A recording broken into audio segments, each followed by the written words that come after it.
میں چاہوں گا کہ آپ غور سے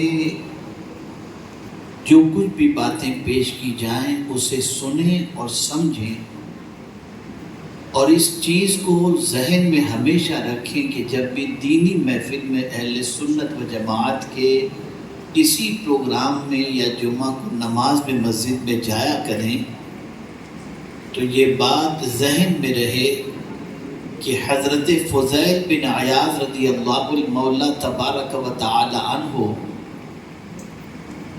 ان کے شہر میں ایک خطیب تشریف لائے تو ان کا خطاب سننے کی غرض سے وہ جاننا چاہتے تھے۔ اپنی والدہ سے انہوں نے اجازت طلب کی کہ ابی جان اگر آپ اجازت دیں تو میں جاؤں کچھ بیان سن کر کے آؤں۔ تو آپ نے ارشاد فرمایا، یعنی فضیل بن عیاض علیہ رحمہ کی والدہ نے، کہ بیٹا بیان سننے کیوں جا رہے ہو؟ کہا سنا ہوں بڑے خطیب ہیں اس کے لیے جا رہا ہوں۔ ارشاد فرمایا اگر تیری یہ نیت ہے تو درست نہیں ہے۔ درست نیت یہ ہے کہ جو کچھ بھی اس میں اللہ اور اس کے رسول کا ارشاد پیش کیا جائے اس کو سن کر اس پر عمل کے ارادے سے جانا۔ سبحان اللہ، سبحان اللہ۔ ہمیشہ اس چیز کو ذہن میں رکھیں تو آنا بھی سود مند ہوگا اور زندگی میں تبدیلی انشاءاللہ پیدا ہوگی۔ انشاءاللہ۔ ایمان کسے کہتے ہیں اور عمل صالح کسے کہتے ہیں، پہلے اسے سمجھیں۔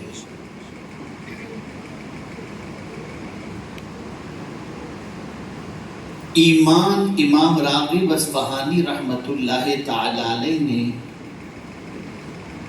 ایمان کی تعریف یہ فرمائی، نفس کا مطمئن ہونا اور خوف کا زائل ہونا، یہ لغوی معنی ہے۔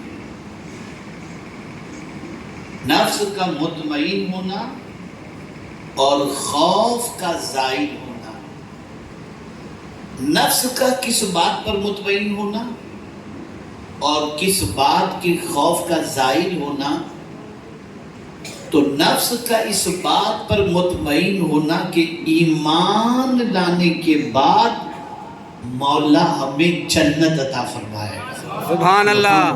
اس چیز کا اطمینان ہو گیا۔ اور خوف کا زائل ہونے سے مراد یہ ہے کہ ایمان والے کو اللہ عز و جل جہنم سے بچا لے۔ بے شک۔ اور اصطلاح شریعت میں ایمان کہتے ہیں جو کچھ بھی اللہ کے رسول صلی اللہ علیہ وسلم احکام دین لے کر کے آئے اللہ کی طرف سے، ان سب کا تصدیق کرنا، اس کا نام ہے ایمان۔ سبحان اللہ۔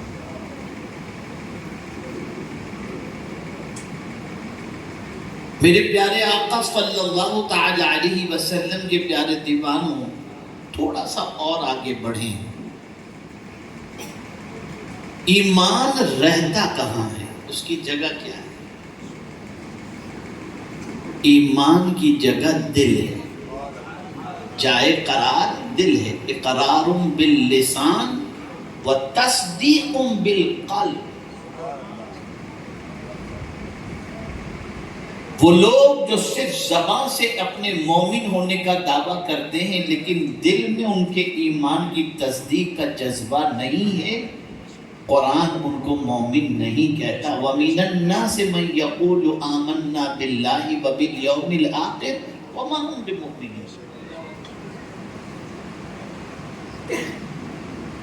لیکن اگر دل کے اندر تصدیق کا جذبہ موجود ہے، اللہ کی الوہیت اور ارکان ایمان، ان ساری چیزوں کی وہ تصدیق کرتے ہیں۔ ارکان ایمان کیا ہے؟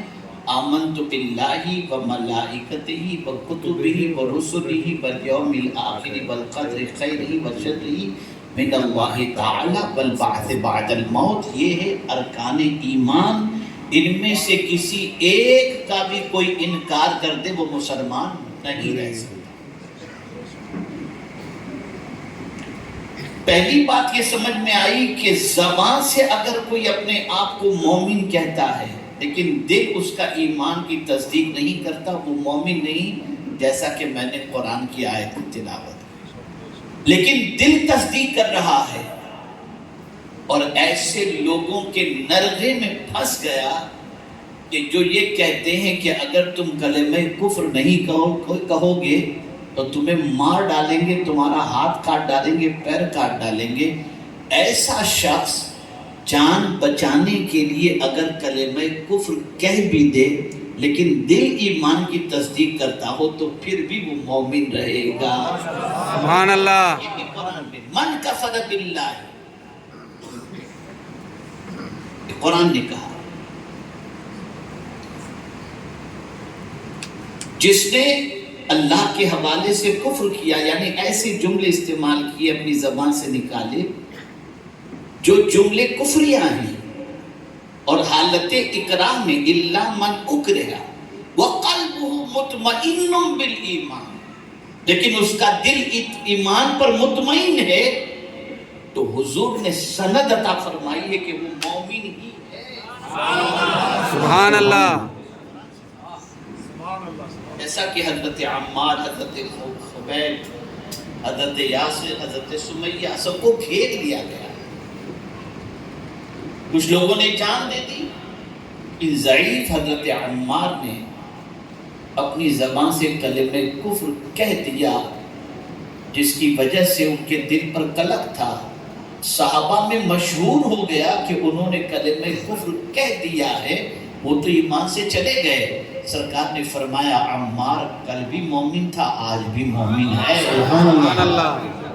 حضرت عمار حضور کی بارگاہ میں حاضر آئے روتے ہوئے کہ سرکار مجھ سے ایک چیز سرزد ہو گئی، تو سرکار نے فرمایا تمہارے دل کی کیفیت کیا ہے؟ بولے حضور دل میں تو ایمان بالکل مضبوط تھا، کہا پھر تم مومن ہو۔ ایمان،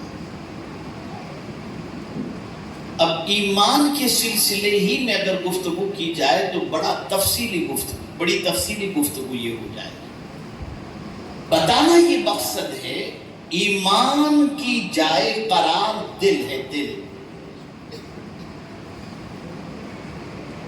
دل کے اندر دیکھو کہ کیفیت کیا ہے، دل کے اندر دیکھو کہ اللہ کی محبت کا جذبہ کتنا ہے، دل کے اندر دیکھو کہ اللہ کے رسول صلی اللہ علیہ وسلم کی الفت کی کیفیت کیا ہے۔ اور اعلیٰ حضرت عظیم البرکت امام عشق و محبت نے تو کیا خوب کہا، انہیں جانا انہیں مانا، نہ رکھا غیر سے کام، للہ الحمد میں دنیا سے بولیے کیا گیا؟ مسلمان گیا۔ تو مسلمان ہو کر کے جانے کے لیے حضور کو جاننا بھی ضروری اور ماننا بھی ضروری، لیکن ماننے والا مسئلہ زیادہ ہے، تھوڑا سا سمجھا۔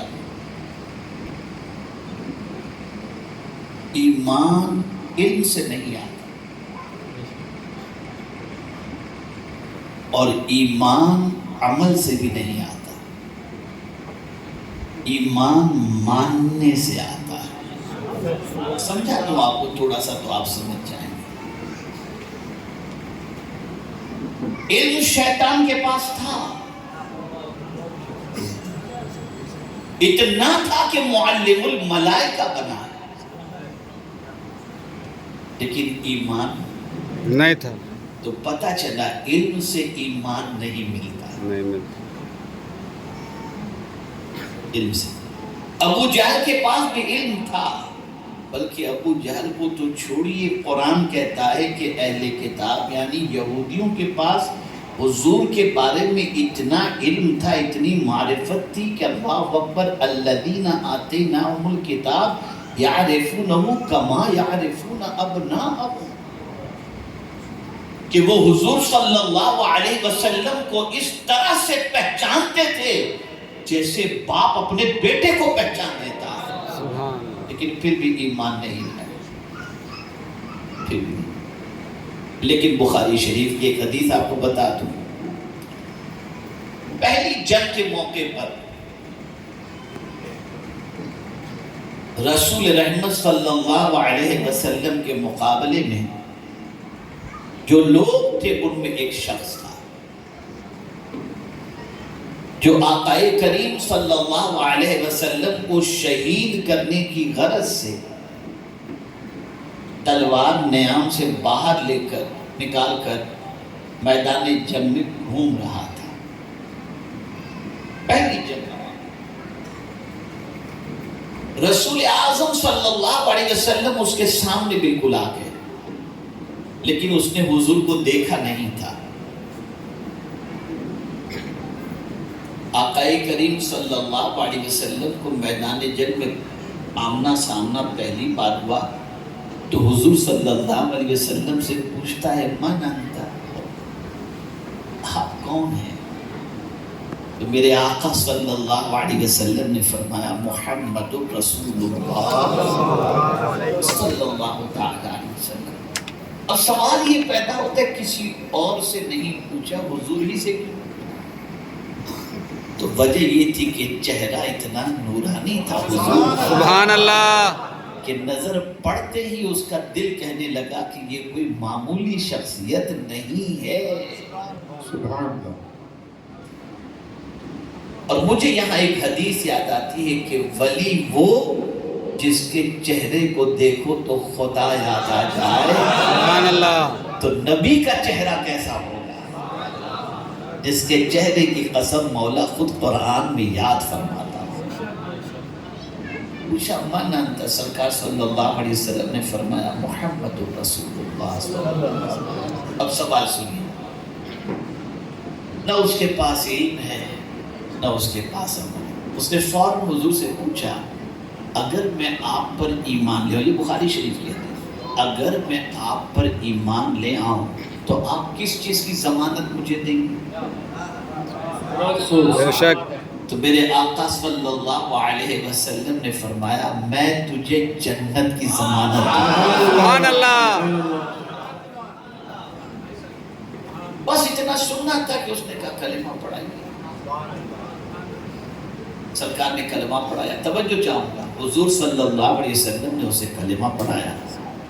کلمہ پڑھتے ہی وہ مسلمان ہو گئے. اب مسلمان ہوتے ہی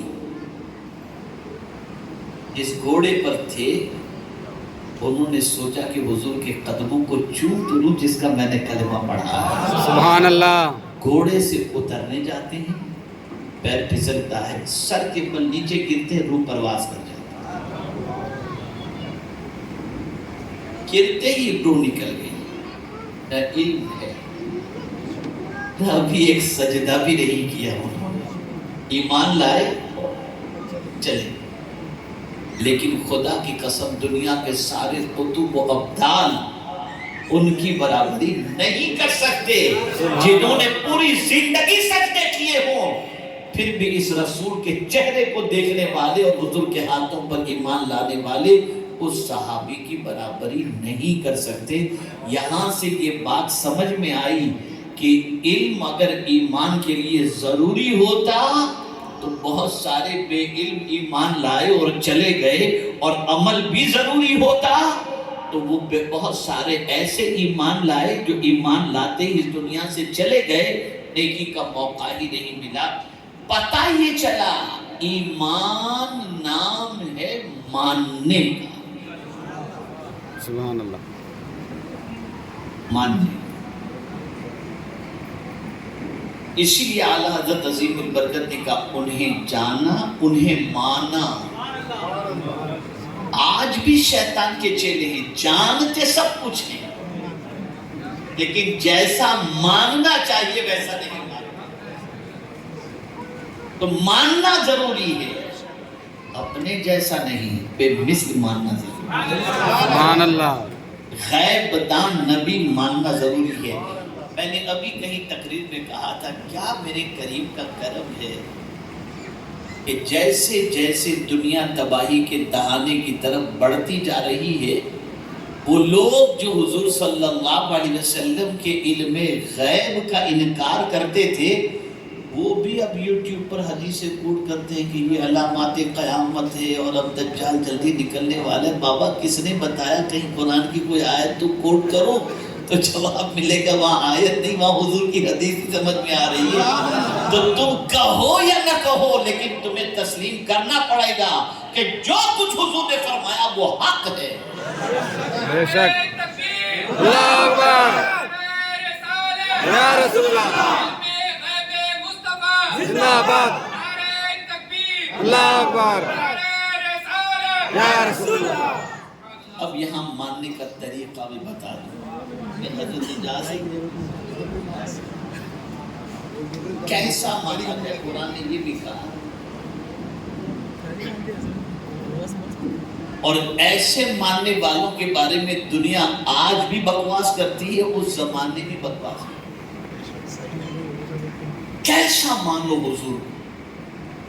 تو قرآن کہتا ہے وَإِذَا قِيلَ لَهُمْ آمِنُوا كَمَا آمَنَ النَّاسِ قَالُوا أَنُؤْمِنُ كَمَا آمَنَ السُّفَهَاءُ أَلَا إِنَّ